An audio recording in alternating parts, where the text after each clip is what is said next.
I often thought of myself in terms of that old Chinese proverb, the wise become Confucian in good times, Buddhist in bad times, and Taoist in old age. I always had a lot more sympathy for those three religions, in quotes, than trying to use the Occidental ones like Judaism, Christianity, and Islam, all of which seem to me fanatical, intolerant, violence-prone. This whole Judeo-Christian monotheistic trip has been the worst nightmare this planet has ever endured. They just never stop killing one another. Meanwhile,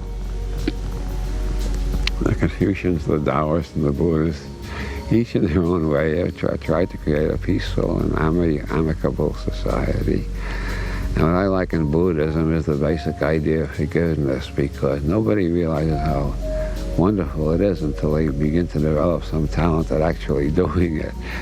Because the more you forgive, the less burdens you got to carry around with you.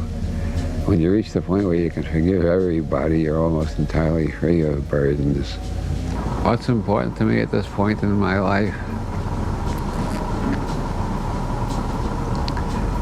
Making really sure that I have forgiven anybody who's ever hurt me or seemed to be an enemy, or making sure I have nothing but forgiveness for everything.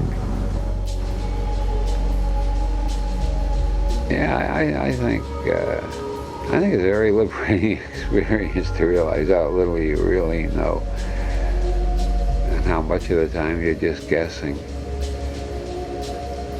One thing that makes forgiveness easier, and believe me, life without forgiveness ain't worth living. Also, it keeps you from acting like too much of a damn fool if you're not really sure. People who are really sure all act like damn fools at least half of the time. Maybe more than that. I haven't really studied the matter that closely. I'll have to think some more about that. How often does being sure about everything make you act like a damn fool? Probably about 90% of the time, and that's what's wrong with the planet.